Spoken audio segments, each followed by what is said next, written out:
The iPhone 12 has arrived and it has some great new features. One of the most exciting features is that it now comes in a mini. So let's talk about that new iPhone 12 mini. Let's get one thing out of the way.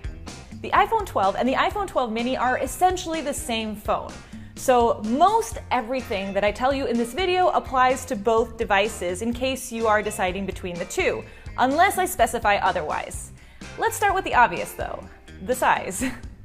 In a world of massive phone screens, the iPhone 12 mini has come to break the mold. Well, I guess technically it's to shrink it, but you know what I mean. It has a 5.4-inch screen, and that's compared to the 6.1-inch screen of the iPhone 12. And now if you want to go to the other end of the spectrum, you have the iPhone 12 Pro Max, which is 6.7 inches. So yeah, this one's kind of tiny in comparison.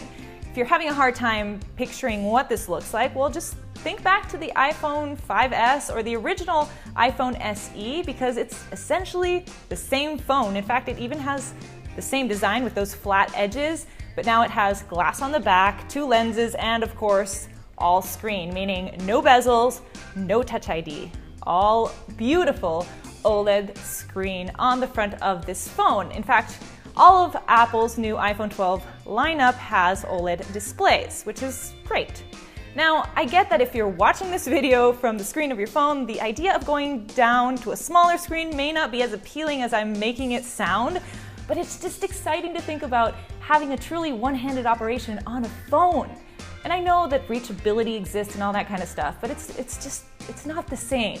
I just want to be able to control my phone with one hand, and also you have the portability situation, which finding small pockets, it's hard.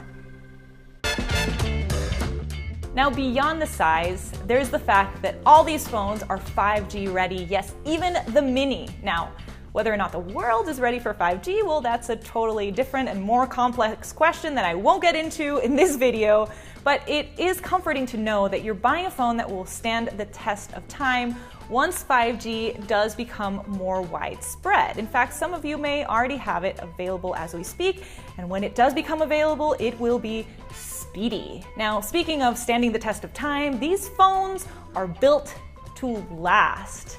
Now, they have dust and water resistance, better scratch resistance, better drop resistance, but Apple says they're really drop resistance. How? Well, they've added something called a ceramic shield, which sounds really fancy and kind of confusing because ceramic, yes, is more durable than glass, but it's also not transparent. So I guess that's the perk of having the relationship with Corning, the glass manufacturer, because somehow they managed to make a clear ceramic covering to protect the glass on this phone. Now, obviously, it's still glass, so it probably will break, but Apple says that it's 4 times more drop resistant than the previous generation, which is the iPhone 11, which was pretty good at holding up to drops, at least in our previous drop test. And it's the biggest year-to-year improvement in durability of any iPhone. Needless to say, guys, I am so excited to test this out. And I will. Trust me. Now, in terms of the camera, the setup is not all that different from last year's iPhone 11. It still has the 2 lenses on the back, wide angle and ultra wide angle, no telephoto lens on this one, except this time it has night mode on both lenses. In fact, it has night mode on the front camera and night mode for video. Needless to say, you will be able to use this camera in low light conditions for just about anything, even portrait mode. Now, it's also got some changes in the way that it's processing the video and the photos. It has Apple's computational photography called Deep Fusion and HDR3 and Dolby Vision, which is basically Dolby's version of HDR for video, which is almost movie quality.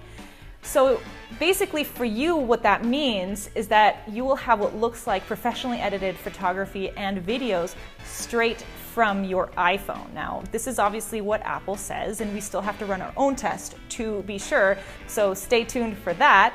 And it's just nice that it's doing all of this in the background, thanks to that lovely processor, the A14 Bionic chip. And all of the iPhone 12 models have the same processor. So yeah, you will have to splurge for some of the more advanced camera features like the LiDAR sensor or the 4x zoom, but essentially even the small mini has the same processing power, so don't be fooled by the tiny size.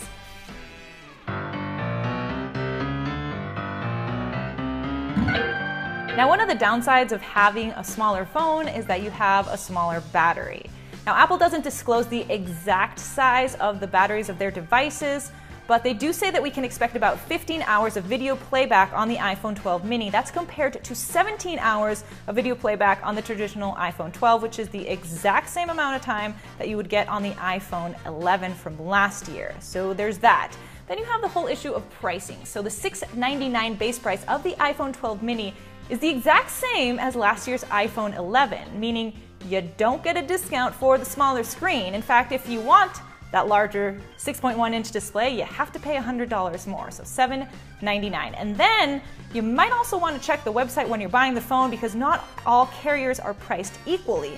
In fact, with some, you may end up paying $729 instead of $699. And there's also the fact that the cables, so the charging cable, the charging brick, and the earphones are no longer included in the box. So if you haven't purchased an iPhone recently, or if you don't have those cables lying around the house, you will have to include that in your purchase. So not cheap. Lastly, you're going to have to wait longer to get the mini, because unlike the iPhone 12 and the 12 Pro, which arrive on October 23, the mini and the 12 Pro Max don't arrive until November 13th. So yeah, that's a 3-week difference, but if your iPhone is on its last leg or decided to die this week, timing might be an issue for you.